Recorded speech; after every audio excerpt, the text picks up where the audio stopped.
I just love it when you can take some scrap paper and a piece of cardstock and make a beautiful card.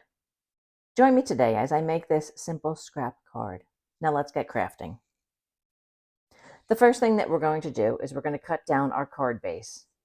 So we have an 8.5 by 11 sheet of cardstock, and I'm cutting that down to 5.5 inches by 8.5 inches. And this will be our card base. We'll put this on the side for that. Now, with the other half of the paper, I need to do the front panel detail. So I'm going to cut this piece 3 3/4 inches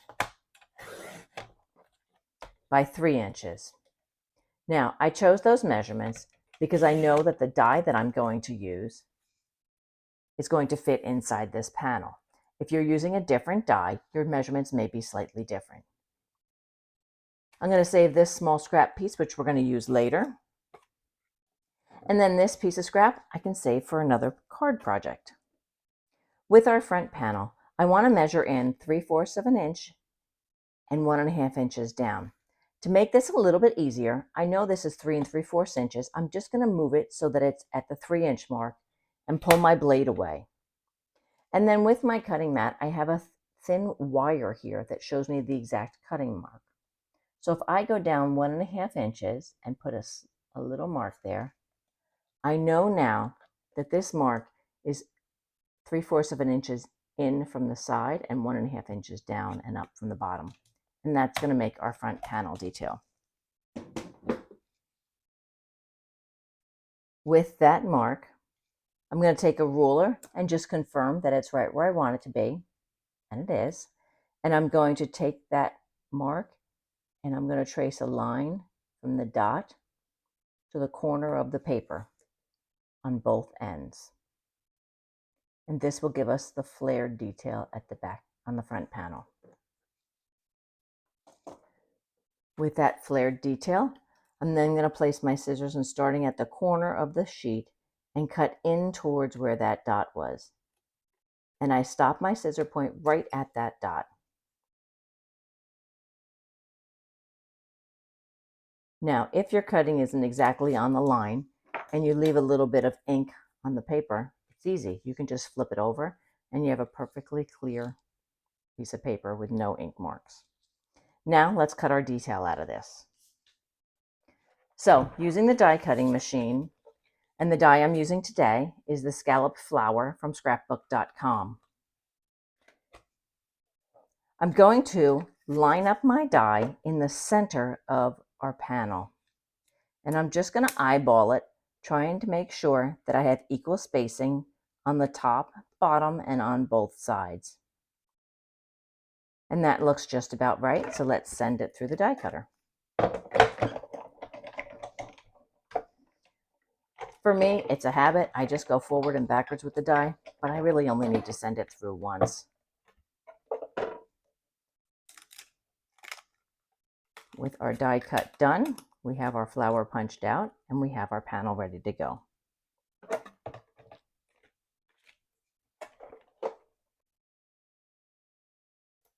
To add the stitch detail on the edge of the panel, I'm going to take my ruler again, and I'm going to take a fine tipped micron pen 01 and draw the lines that way.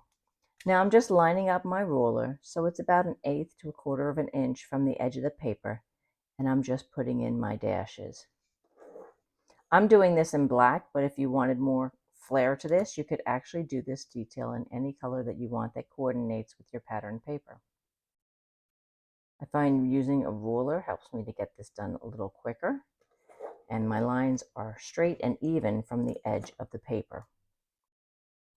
Now you'll notice that when I do my lines, I don't draw them all the way to the edge of the paper. I stop a little bit before.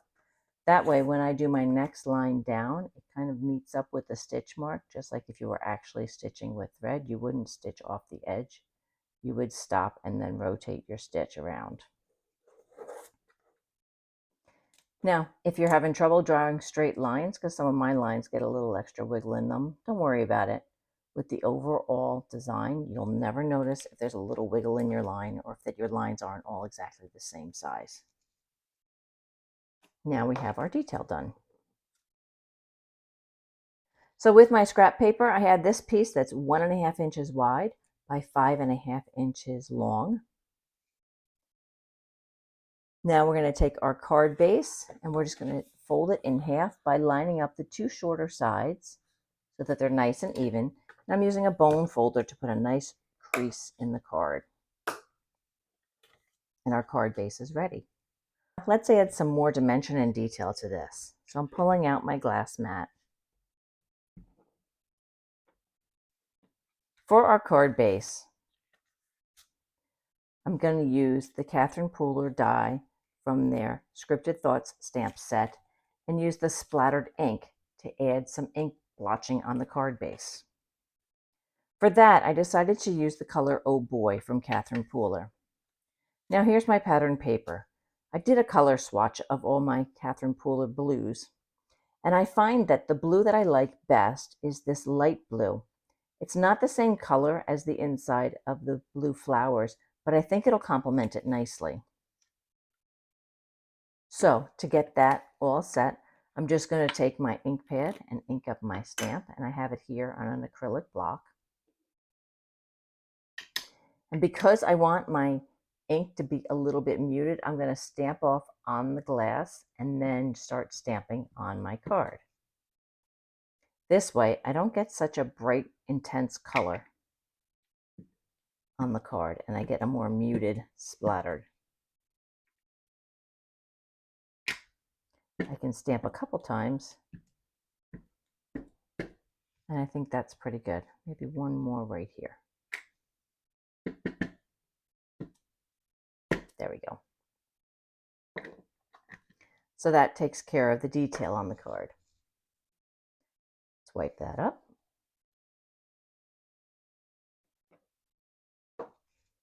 Now, the next thing that I want to do is I want to add a little bit of shading and ink blending around the edge of the card, around the edge of my pattern paper, and around the edge of my detail. So for that, I took my orangey yellow ink swatch, and I like that the color ginger matches up nicely with the petals of the flower. So I'm going to use ginger on the edges. Now, ginger is a very intense color, so I'm not going to need a lot when I do this. So I'm just going to put a little bit on my ink dauber, and I'm wiping it off on the glass mat before I go to my card. Now, when I do ink blending, I don't like it to get too much ink on the card. I don't want to go too deep in. I just want to add a hint of color to the outside edges. So I always start in the corner because that's where I'm going to have my most ink, and then I'll go up the sides in a swirling action. And this way I just get a hint of color along the edge of the sides where more intense color on the corners. It's just a personal preference, but that's how I like to do my ink blending. So start on the corner and then just gently do circles, blending it across. Now I don't have to do too much ink blending on the side where the fold is because my pattern paper is going to be there, but I do hit it with a little bit of ink just in case my pattern paper isn't lined up perfectly. It'll hide any little flaws or mistakes. There, I'm just doing a little bit and that's done. Next, I'm going to do the pattern paper. And again, I'm going to ink off first, and then I'm going right into those corners first. Now for this, because this is a pattern paper, I'm doing a little bit more inking on it. Where with the white, it would have shown up really dramatic. With this, the ink is a little bit more blended into the pattern of the paper, so I don't have to worry about going too light on it. But you will notice that I do ink off every time, just so I don't get too intense color on the pattern paper.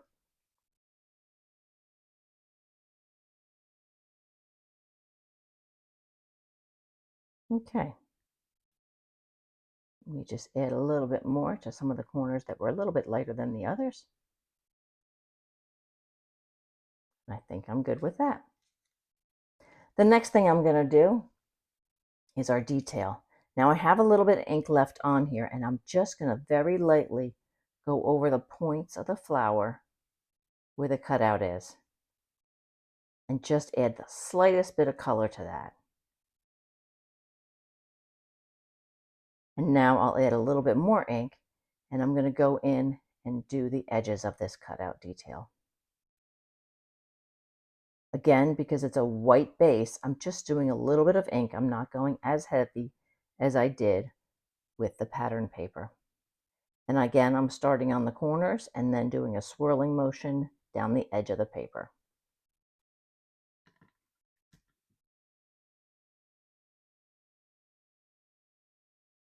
This is just an extra detail that just gives it a little bit more dimension when you put the card all together. And there we have it. There's two options with our panel to get the pattern paper behind it. You can cut out one of the flowers in the pattern paper and then just nest it in there. And I have an example of that here, where I've cut it out and I've embedded it in by putting a blank panel on the back. Or you can just take a piece of the pattern paper and cut it so that it covers up the piece from the back. I'm going to do it this way today. So with my scrap of pattern paper, I'm just going to cut a piece that's 2 3/4 inches square. And that should cover up my back panel and my insert.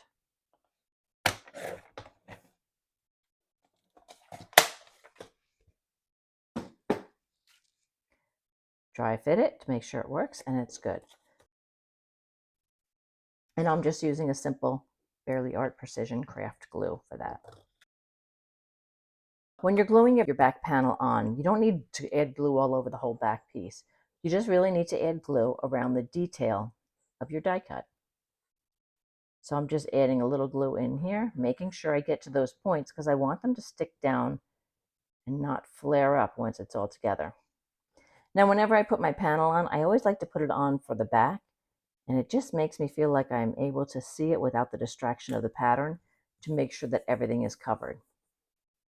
Give it a press down, and we're all set to go. Now it's time to start assembling. So the first thing I'm going to assemble is our strip, and for that, I'm just going to use a tape runner and add some tape along the edges of our strip of paper. Because it's such a thin piece, I don't feel I need to add any tape down through the center. I'm going to line it up along the left side of the card base and along the top, and then press it down. For our panel, I want to actually have this stand out a little bit. So I'm using a little bit of foam tape, and this is very thin, so it's not going to interfere with mailing. And I'm going to put foam tape behind the panel. So I'll just add it along the edges and then along the detail that we cut out from the one end. Peel off this protective paper on the other side. Now there's lots of options that you can use this card for. You don't have to just do a flower die. I have several options I'm going to show you in a little bit where I did for different die cuts to make this card.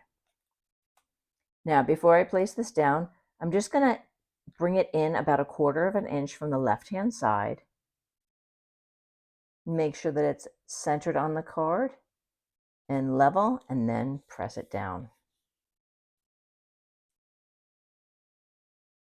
Now we're going to add our greeting. So for our greeting, today I'm going to use the Happy Birthday die stamps from scrapbook.com, and I've chose this die here. So I have it on my acrylic block, and because I've already used the ginger color, I'm going to use the ginger color for my greeting.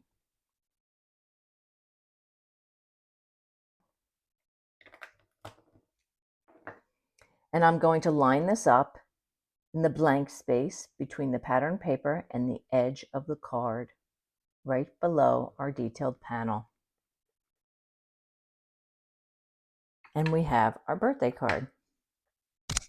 Now, a birthday card's only so good on the front, but you want to have something on the inside.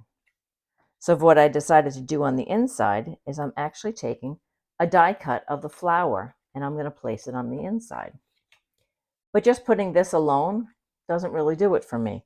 So we had this scrap piece of paper earlier from when we were cutting our card base, and I'm going to use this to add a little bit more details to the flower. With our blue ink, oh boy, I'm just going to color the cardstock. And then with our ginger ink, I'm going to color another swatch of the cardstock.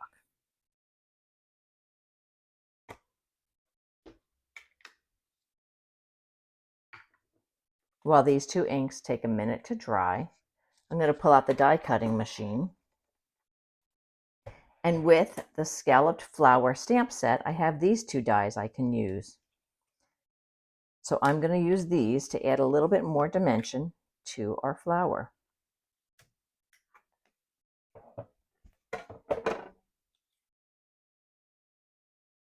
Using the scrap paper that we've inked up, I'm going to use the flower die on the ginger and the little dot on the blue. Get this cranked through.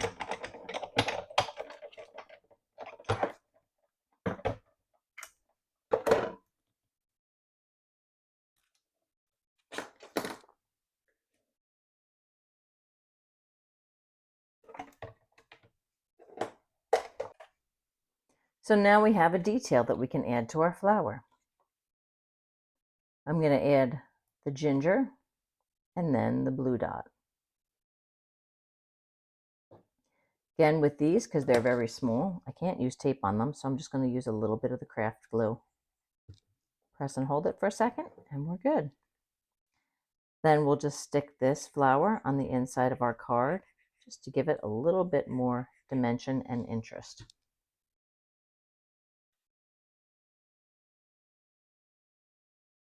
One final step is to add a greeting panel to the inside of the card. And our card is done. So we've taken one sheet of cardstock and some scraps and made a beautiful birthday card. So now that we have one card, I decided to try this using different dies and different cards. For this one, I actually just stenciled the pattern behind, so I only had one piece of white cardstock for the whole card. If you don't want a flower, I've done it with a butterfly pattern. I had a pattern paper that had different patterns in different sections of it, so I picked a more concentrated pattern for in the butterfly and a more sparse pattern for the edges. To totally mix things up, I did this with the word hello, where I cut the outline out and then added the hello on the inside for a quick hello card. So the possibilities are really endless with this card, and it's a great way to use up your scraps. If you like this video, please hit the like button and comment what you'd like to do with your scrap papers. If you want to see more videos like this, hit the subscribe button, and I'll continue to share my creative days with you. And that's all for now.